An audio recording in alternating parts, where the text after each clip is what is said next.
నమస్కారం. ఇది సంగతికి స్వాగతం. ధనమూలం ఇదం జగత్. ఈ సమస్త ప్రపంచం డబ్బు చుట్టే తిరుగుతోంది. అయితే ఆ డబ్బు మాత్రం ప్రస్తుతం కొందరు చుట్టే తిరుగుతోంది. కొందరి బీరువాలకే పరిమితమవుతోంది. కొద్దిమంది జేబుల్లోనే దర్శనమిస్తోంది. ఉన్నవాడు మరింత సొమ్ములు వెనకేసుకుంటుంటే లేనోళ్లు మరింత లేనివాళ్లుగా మారుతున్నారు. ఇద్దరి మధ్య అంతరం క్రమంగా పెరుగుతూ వస్తోందే తప్ప ఏమాత్రం తగ్గడం లేదు. అందుకే ధనికుల ధనం పిల్లలు పెడుతుంటే పేదోడి డబ్బు ఉన్నోడి పక్కన చేరేందుకు ఉత్సాహాన్ని ప్రదర్శిస్తోంది. ఒక్క మన దేశమే కాదు, యావత్ ప్రపంచంలోనూ ఇదే పరిస్థితి కనిపిస్తోంది. ఆర్థిక అసమానతలు తారాస్థాయికి చేరాయి. కుబేరులు పేదల మధ్య ఆర్థిక అంతరం గతంలో అంచనా వేసిన కంటే చాలా పెరిగినట్టు తేలింది. ఈ మేరకు ఆర్థిక స్థితిగతులకు సంబంధించిన అనేక గణాంకాల్ని విశ్లేషించి రూపొందించిన సమగ్ర నివేదికను ఆక్స్ఫామ్ సంస్థ విడుదల చేసింది. దేశంలోని 58% సంపద జనాభాలో 1% ఉన్న కుబేరుల వద్ద కేంద్రీకృతమే ఉందని చెబుతోంది. స్విట్జర్లాండ్ దావోస్లో ప్రపంచ ఆర్థిక వేదిక సదస్సు నేపథ్యంలో ఈ నివేదిక ప్రపంచ దేశాల ఆర్థిక పరిస్థితిని కళ్లకు కట్టింది.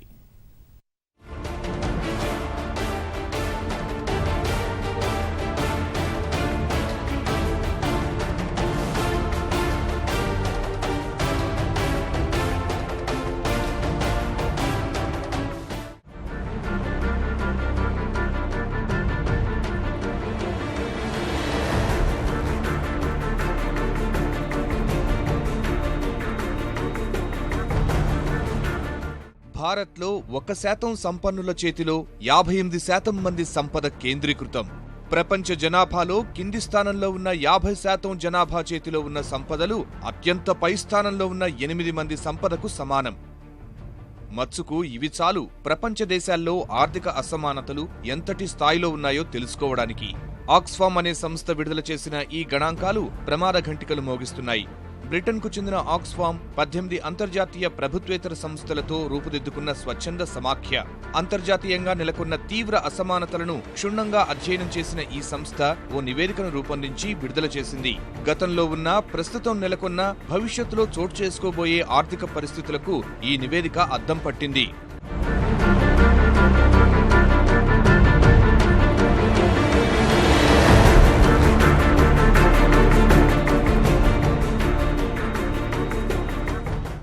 ప్రపంచంలోని సంపదంతా 2010 వరకు 43 మంది బిలియనీర్ల వద్ద ఉండగా ఇప్పుడది 8 మందికే పరిమితమైంది.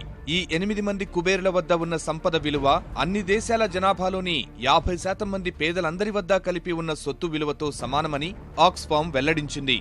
గణాంకాల ప్రకారం చూస్తే ప్రపంచంలో మొత్తం $255.7 ట్రిలియన్ సంపద ఉండగా ఇందులో $6.5 ట్రిలియన్ కొందరు కుబేరుల దగ్గరే కేంద్రీకృతమై ఉందని విశ్లేషించింది. సంపన్నుల జాబితాలో $75 బిలియన్ సంపదతో బిల్ గేట్స్ అగ్రస్థానంలో కొనసాగుతున్నాడు. తరువాతి స్థానాల్లో Inditex founder Amancio, Warren Buffett, Amazon boss Jeff Bezos, Facebook అధిపతి మార్క్ జుకర్బర్గ్ తదితరులున్నారు.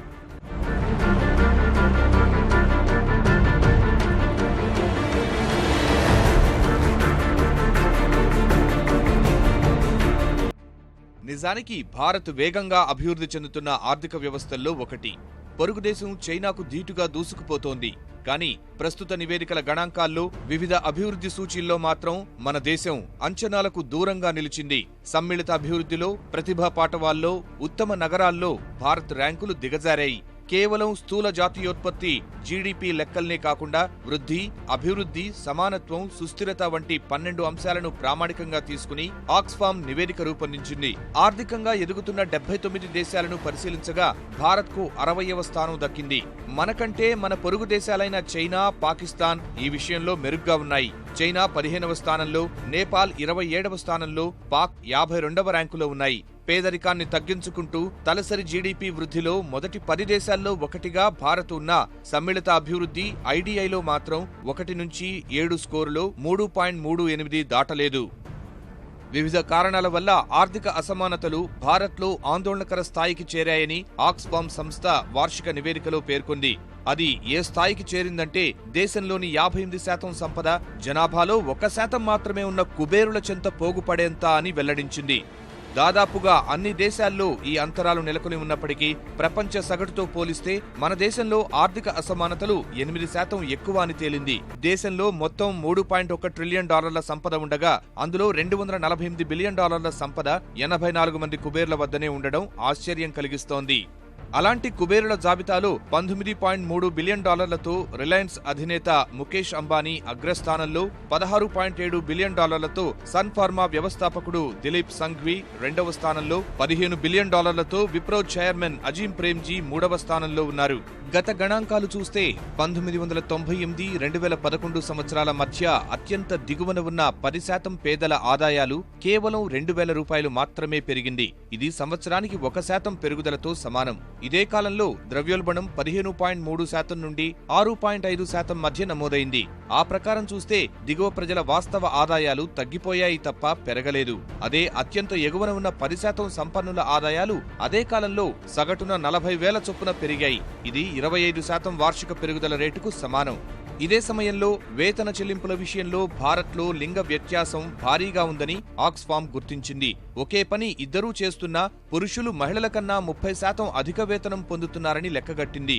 ఏవో కొన్ని ప్రత్యేక సంస్థలు, పరిస్థితులు దీనికి మినహాయింపుగా పేర్కొంది. దేశంలో కొన్ని ప్రముఖ ఐటీ కంపెనీల సీఈఓల వార్షిక వేతనం ఆ కంపెనీ ఉద్యోగుల సగటు వేతనం కంటే ఎన్నో వందల రెట్లు అధికంగా ఉంటున్నాయి. కొందరు కుబేరులు తమ ఇంట్లోని పనివారి కన్నా, తమ వ్యక్తిగత కార్యదర్శుల కన్నా తక్కువ పన్ను చెల్లిస్తున్న పరిస్థితులు ఉన్నాయి. ఇది మరీ విచిత్రం. అలాంటి పరిస్థితుల వల్లే సంపదంతా కుబేరుల వద్దకు చేరుతోంది. ఇది ఓవరాల్ ఎకానమీ మీద, మొత్తం మీద ఉన్న ఆర్థిక వ్యవస్థ మీద దెబ్బతీస్తుందండి. ఎట్లా అంటే, ఒకటి కింద స్థాయిలో కన్జంప్షన్ అనేది తగ్గిపోతా వస్తున్న కొద్దికి పై స్థాయిలో వాళ్ళకి ఆ ధనం పెరగాలంటే ఇంకా కింద స్థాయి నుంచి రకరకాల రూపాల్లో గవర్నమెంట్లను వాడుకొని ధనం అనేది ట్రాన్స్ఫర్ చేయగలిగితే తప్ప లేకపోతే ఉండదు. ప్లస్ ఇంకోటి సోషల్ పొలిటికల్ ప్రాబ్లమ్స్లో వస్తాయి. ఎక్కడ కూడా పిరమిడ్ అనేది పై 1% కింద శాతం అంతా మోయటం అనేది చాలా కష్టం. ఎక్కడ ఎక్కువ కాలం జరగల. ప్రపంచ జనాభాలో కుబేర్లు 1% మాత్రమే ఉన్నప్పటికీ వారు తమ గుప్పిట్లో ఉంచుకున్న ధనం విలువ తెలిస్తే కళ్ళు బైర్లు కమ్మాల్సిందే. ఉన్న 1% మంది 2015 నుంచి మిగిలిన వారందరి దగ్గర ఉన్న సంపద విలువ కన్నా ఎక్కువ ఆస్తి కలిగి ఉన్నారు. రానున్న 20 ఏళ్లలో 500 మంది సంపన్నులు తమ వారసులకు $2.1 ట్రిలియన్ సంపద అందిస్తారన్న ఆక్స్ఫామ్ ఆ విలువ భారతదేశ జీడీపీ కన్నా ఎక్కువని వివరించింది. ఇలా కుబేరులు అంతకంతకు ధనికంగా మారుతున్నా పేదల పరిస్థితి మాత్రం మరింత దిగజారుతోందని వివరించింది. ప్రపంచంలోని పేదల్లో 10% మంది ఆదాయం 15% పైగా తగ్గిపోయిందని ఆక్స్ఫామ్ లెక్కగట్టింది. ధనికుల ఆదాయం మాత్రం 15% మేర పెరిగిందని అంచనా వేసింది. ప్రపంచవ్యాప్తంగా ప్రచురించిన వార్తా సంస్థల నివేదికలు, తాను సొంతంగా చేసిన అధ్యయనాల ఆధారంగా ఆక్స్ఫామ్ సంస్థ ఈ గణాంకాలను వెలువరించింది. భారతదేశంలో ఆదాయాల పెరుగుదల కూడా తీవ్ర అసమానతలతో కూడి ఉన్నదని పేర్కొంది. కార్పొరేట్ రంగానికి బెనిఫిట్ ఇవ్వచ్చు, కానీ ఇచ్చే బెనిఫిట్లో ఏంటంటే అది ట్యాక్స్ రూపంలో కాకుండా వాళ్ళకి ఇచ్చిన బెనిఫిట్ అనేది గవర్నమెంట్ ఏదైతే ఇస్తుందో సమాజానికి అడిషనల్గా లాభం ఉండేటట్టు చూసుకోవాలి. ఎందుకంటే అది ఎంప్లాయ్మెంట్ జనరేషన్ ఉండాలి. పాతకాలంలో ఏంటంటే విపరీతంగా గవర్నమెంట్ సెక్టర్ ఎంప్లాయ్ చేసేది, లేదంటే ప్రైవేట్ సెక్టర్ తక్కువ ఎంప్లాయ్ చేస్తూ ఉండేది. అందుకని ఏంటంటే ఇదంతా డిఫరెన్స్ కనపడలేదు. డబ్బులు ఉండటం అనేది గొప్ప కాదు, బట్ సమాజం నీకు ఆ డబ్బు ఉండటం అనేది అది యాక్సెప్ట్ చేయాలి అని. ఇప్పుడు అది లేదండి. సో అంటే ఏంటంటే బిలియనీర్స్ వాళ్ళ దగ్గర ఎంత డబ్బులు ఉన్నా వాళ్ళు ఎంతో కొంత సమాజాన్ని తిరిగిస్తూ ఉండేటట్టు ఉండాలండి. ఒకప్పుడు లాటిన్ అమెరికా దేశాలకే పరిమితమైన ఆర్థిక అసమానతలు ఇప్పుడు అన్ని దేశాలకు విస్తరిస్తున్నాయి. దాదాపుగా అన్ని దేశాల్లోనూ ప్రస్తుతం ప్రత్యక్ష పన్నులు, కార్పొరేట్ పన్నులు భారీగా తగ్గించి పరోక్ష పన్నులను పెంచుతున్నారు. దేశాల ఆర్థిక పిరమిడ్పై స్టాక్ మార్కెట్లు విపరీతమైన ప్రభావం చూపడము అసమానతలకు కారణమవుతోంది. సంక్షేమ పథకాలు పేదలకు చేరడంలో అవినీతి పెనుభూతంగా పరిణమిస్తోంది. ఫలితంగా పేదలు ఎప్పటిలాగే అదే చీకట్లో మగ్గుతున్నారు. ధనికులు మరింత ధనవంతులవుతున్నారు. అదెంతో ప్రమాదకరం. ఈ ఆర్థిక అసమానతల సంక్షోభాన్ని సృష్టించడంలో కొందరు సంపన్నులు సహా కార్పొరేట్ సంస్థలే కీలక పాత్ర పోషిస్తున్నాయి. సంపద కేంద్రీకరణ పెరిగిన కొద్దీ అసమానతలు పెరుగుతాయి. ఆ దుష్పరిణామాలు కోకొల్లలు.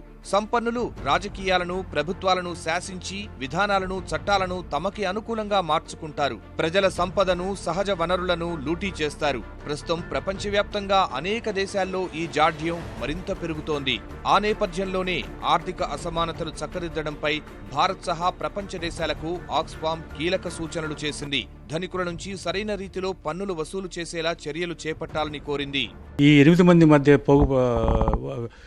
కోటీశ్వర్ల మధ్య ప్రపంచ కోటీశ్వర్ల మధ్య పోగుపడడం అనేది ప్రపంచ ఉన్నతికి లేదా పురోభివృద్ధికి అది ఎంత మాత్రం దోహదం చేయదు. అందువల్ల మన దేశంలో వికేంద్రీకరణ జరగాలి. అందువల్ల దేశంలో చిన్న మధ్య తరహా పరిశ్రమల వేత్తలను కూడా అనేక రాష్ట్రాల్లో మనం ప్రోత్సహిస్తేనే, ఆ విధంగా వాళ్లకు సంపదగా సృష్టించే అవకాశాన్ని వాళ్ళు కూడా కలిగిస్తేనే వాళ్ళు కొంత ఇతరులకు ఉపాధి కల్పించి ఆ విధంగా కొంతమేరకు దారిద్ర్యాన్ని నిర్మూలించి ఆర్థిక అసమానతలను తొలగించడానికి వీలు ఉంది. బ్యాంకింగ్ కూడా వికేంద్రీకరించాలి. నిరుపేదలకు, మధ్యతరగతి వర్గాలకు, వాళ్లకు, పరిశ్రమ స్థాపనకు, చిన్న పరిశ్రమల వాళ్లకు కూడా అవకాశం కల్పిస్తేనే ఈ సంపద వికేంద్రీకరణ తగ్గుతుంది. పెట్టుబడిదారులకు దేశ వనరులను అడిగిందే తడవుగా కట్టబెట్టి వారి సంపదల పెంపునకు తోడ్పడే ప్రభుత్వాల విధానాలు మొదటికే మోసం తెస్తున్నాయి. ఉద్యోగాలు సృష్టిస్తున్నామని పైకి చెబుతున్నా ఆ ముసుగులో హారతి కర్పూరంలా మారుతున్న సహజ వనరులకు తోడు వారి ఆస్తుల పట్టి అమాంతంగా పెరుగుతోందని మాత్రం గ్రహించడం లేదు. ఈ తరహా విధానాలతో పాలకులే సంపదల కేంద్రీకరణకు కారకులవుతున్నారు. ఆదాయాలు తీవ్రంగా పెరుగుతున్నప్పటికీ సంపన్నులు తమ ఆదాయాలకు తగిన పన్నులు చెల్లించరు. అత్యధిక భాగాన్ని విదేశీ ఖాతాలకు తరలిస్తున్నారు. ప్రభుత్వ ఆదాయానికి గండి కొడుతున్నారు. ఇలా పన్నులు ఎగవేసి సంపదను విదేశాలకు తరలిస్తున్న వారిని వదిలిపెట్టి తమ ఆదాయ పెంపు కోసం తిరిగి పన్నులు కట్టే వారికే ప్రభుత్వాలు పన్నులతో నడ్డి విరగ్గొడుతున్నాయి. సంపన్నులు రాజకీయ వ్యవస్థలను తమకు అనుకూలంగా మలుచుకోగలుగుతున్నారు. ఈ ప్రక్రియ ఆదాయాల అసమానతలను మరింత తీవ్రం చేస్తున్నాయి. ఆర్థిక అసమానతలను రూపుమాపాలంటే పాలకులు సంపన్నుల కోణంలో కాకుండా పేదల వైపు ఆలోచించాలి. పథకాలు రూపొందించే సమయంలో అదే దృష్టిలో ఉంచుకోవాలి. ఆదాయం బట్టి పన్నులుండాలి. కనీస వేతనాలు అమలుపరచాలి. అప్పుడే డబ్బు ఏ ఒక్కరి చుట్టమో కాకుండా అందరితోనూ ఉంటుంది. ధనిక పేద మధ్య తేడా తగ్గి ఆర్థికపరమైన అంతరాలు అంతరిస్తాయి.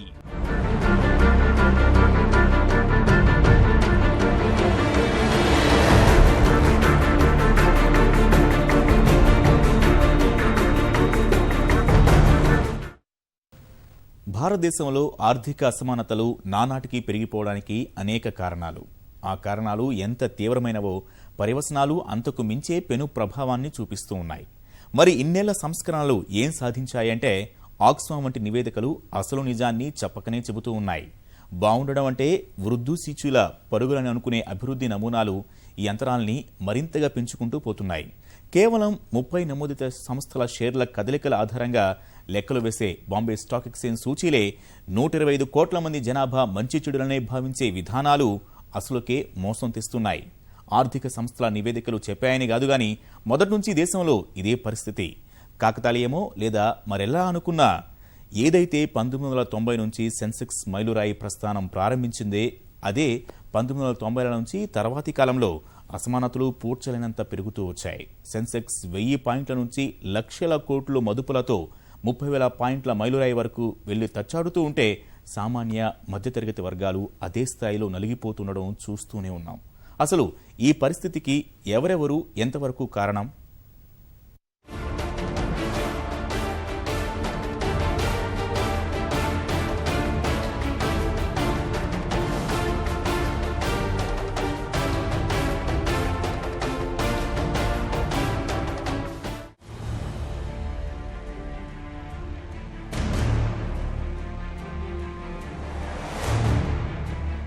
నానాటికి పెరిగిపోతున్న ఆర్థిక అంతరాల అగాధలు. నిజానికి ఇది కొత్త విషయమేమీ కాదు. అన్నపు రాశులు ఒకచోట, ఆకలి మంటలు ఒకచోట అంటూ జనం ఆవేదనకు అద్దం పడుతున్న ఆక్స్ఫామ్ అధ్యయనం వంటి నివేదికలు రావడం ఇదే మొదటిసారి కాదు. ఇన్నేళ్ల స్వతంత్ర భారతంలో ఈ పేదరికం, ఆర్థిక అంతరాల నిర్మూలనకు ఎన్నో పథకాలు వచ్చాయి. వాటిపై అధ్యయనాలు చేసిన వారికి పురస్కారాలు వరించాయి. ఆ అంశాలపై రాసిన పుస్తకాలు, తీసిన సినిమాలకు కోట్ల రూపాయల కాసుల వర్షం కురిసింది. కానీ విచిత్రమేమిటంటే ఇప్పటికీ అదో వ్యధాభరిత కథావస్తువే. రాజకీయాలన్నీ ఆ చుట్టే పరిభ్రమించే ఓట్ల నినాదమే. మనతో పాటు మనకంటే వెనక కూడా ప్రయాణం మొదలుపెట్టిన ఎన్నో దేశాలు అభివృద్ధి పథంలో పయనిస్తున్నా మనకెందుకీ దుస్థితి అని మెదళ్లను తొలిచేసే ప్రశ్నలు ఎన్నో. ఆక్స్ఫామ్ నివేదికతో మరోసారి ఆ విషయాలు చర్చనీయాంశమయ్యాయి.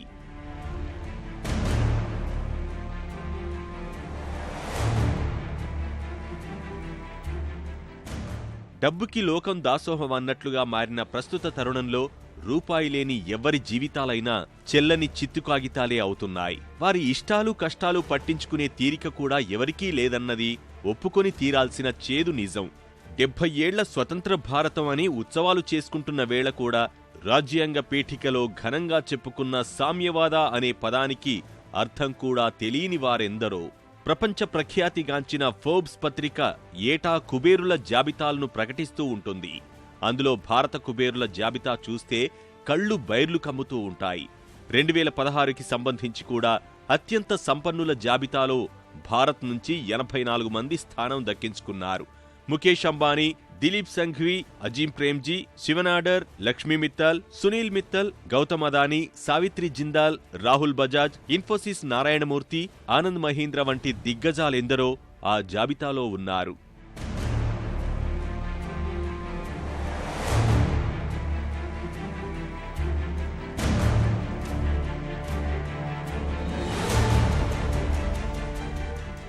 మన దేశం నుంచి అత్యంత సంపన్నుడిగా ఎవరికీ అందనంత ఎత్తులో ఉన్నది రిలయన్స్ గ్రూప్ సంస్థల అధిపతి ముఖేష్ అంబానీ. అతడొక్కడి సంపదే సుమారు 1,30,000 కోట్ల రూపాయలు. అందుకే తనకు ప్రపంచ కుబేరుల జాబితాలో 36వ స్థానం దక్కింది. ఇక్కడ్నుంచి ఫోర్బ్స్ సంపన్నుల జాబితాలో చోటు దక్కించుకున్న మొత్తం 84 మంది సంపద లెక్క $274 బిలియన్. అంటే మన కరెన్సీలో 18.5 లక్షల కోట్ల రూపాయల పైనే. ఈ లెక్కలు చూసినప్పుడు భారతదేశం ఎంత ధనిక దేశమో అనిపించడం సాధారణమైన విషయం. నిజానికి కూడా భారతదేశం ధనిక దేశమే. కాకపోతే ఎవరూ ఊహించనంత మంది పేదలున్న ధనిక దేశం. ఈ లెక్కలన్నీ చెప్పేది కూడా అదే. ఇక్కడ కడుపు నిండిన కుబేరులకి, ఆకలితో ఆక్రందనలు చేసే నిరుపేదలకి కుదవలేదు. వారిలో దారిద్ర్య రేఖకు కింద ఉన్నవాళ్లు అంతకంతకు కిందికే పోతుంటే సంపన్న వర్గం పైపైకి ఎగబాకుతూనే ఉంది.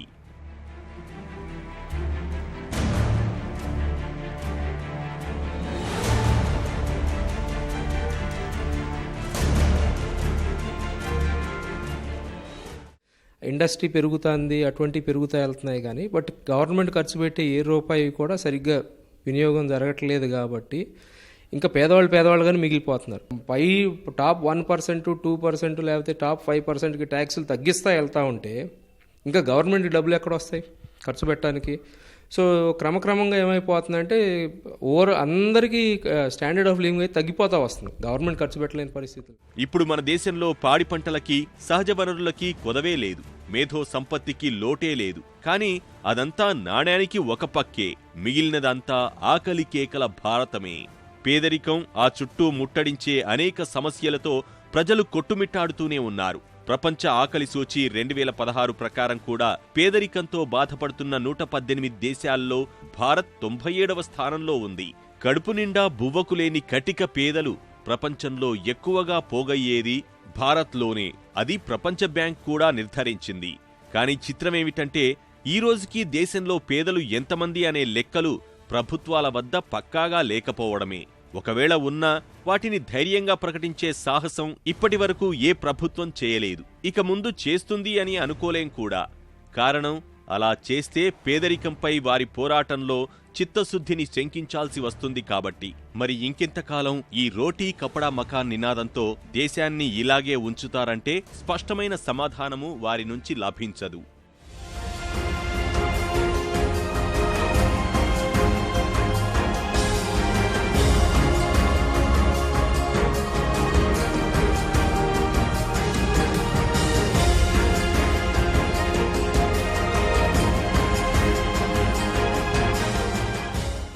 ఈ అసమానతల పెరుగుదలకు కారణం ఏమిటి అంటే మన వాళ్లు అనుసరిస్తున్న ఆర్థిక విధానాలే అని చెప్పక తప్పదు. సామ్యవాద దేశమన్న ప్రకటనను సార్థకం చేసుకోవడానికి అసలు ఏం చేస్తున్నారు? అందరికీ అన్నీ సమంగా అందాలన్న ఈ స్ఫూర్తికి గొడుగు పట్టడానికి ఏం చర్యలు తీసుకుంటున్నారు అంటే లేదు అని వచ్చే సమాధానమే ఇప్పుడు ఆక్స్ఫామ్ సంస్థ వంటి నివేదికల రూపంలో వెక్కిరిస్తోంది. గత 20 ఏళ్లలోనే చూసుకుంటే సమాజంలో ఆర్థిక అసమానతలు అనూహ్యంగా పెరిగాయి. ఫలితంగానే 1% మంది దేశంలోని 58% సంపద నియంత్రిస్తున్నారు. అమెరికా వంటి అభివృద్ధి చెందాయని చెప్పుకునే దేశాల్లోనూ ఇంతే.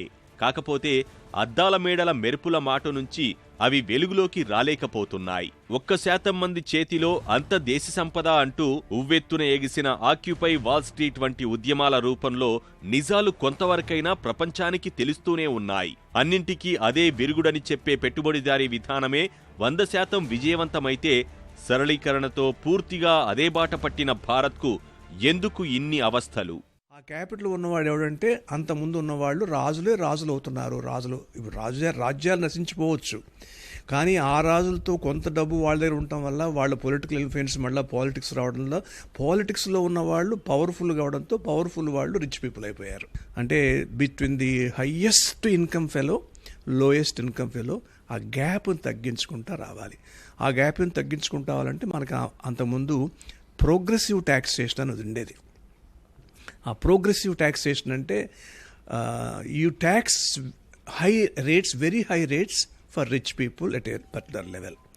మిగతా వాళ్ళని, తక్కువ ఇన్కమ్ వాళ్ళని వీలున్నంత వరకు వాళ్ళకి ఎగ్జంప్షన్స్ ఇస్తూ సబ్సిడీస్ ఇచ్చేసి వాళ్ళని రైజ్ తీసుకురండి. సరళీకరణ, ప్రపంచీకరణ తెచ్చిన మార్పుల్లో కొంతవరకు సానుకూలతలు ఉన్నాయని అంగీకరించాలి.